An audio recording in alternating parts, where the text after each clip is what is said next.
problems tend to derail a closing date is our next thing that we're going to go over today. And you'd be surprised how many closings get delayed. And the biggest thing to me is communication, is that all sides communicating with each other.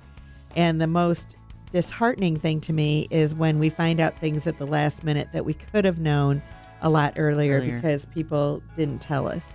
The three top things that usually get delayed or sometimes can even turn into a closing not even happening are the financing, home inspections, and appraisals. Mm-hmm. Those are the three that really hurt it.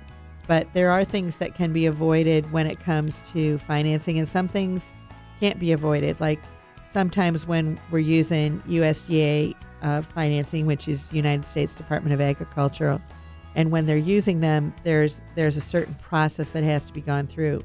So you know that it's going to take a little while for the funding number. So we tell everybody up front that that's going to take that amount of time. And then when it does take a little bit of time, we're not surprised. Yeah. And we know. So we can plan on those kinds of things. When it comes to appraisal issues, when the market's going up, like we just talked about, that it's gone up 7% from the last year, sometimes the appraisers are catching up with what the price is too. Like if the market is increasing and it's increasing so fast, there aren't a lot of comps that go along with it. So the appraisal might come in a little bit lower than what you'd like.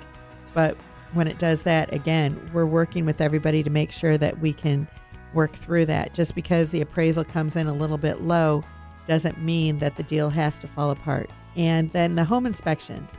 And in my mind, for the most part, home inspections is not something that, for the most part, like I said, should not derail a closing, because when the seller's disclosure is there and that's honest with everybody, and then when there are things that turn up, they're all resolvable. There are no perfect homes out there. Even the new homes are not perfect. Yep.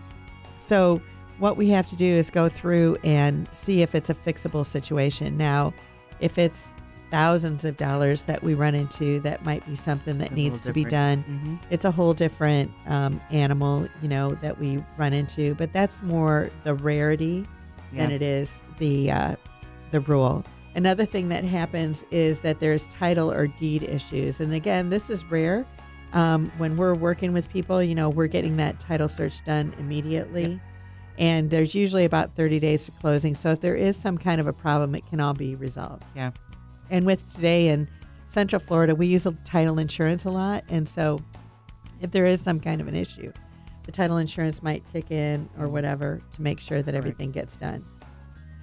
Contingency that are stated in the contract that happens sometimes, like if somebody needs to sell a house, which a lot of times that offer isn't going to be accepted. But if somebody needs to sell a house in order to get the contract, then that's something that might delay it a little bit. Issues to buy and sell a distressed property. A lot of times when you are working with the bank, it does take a little bit longer to get things done and everything.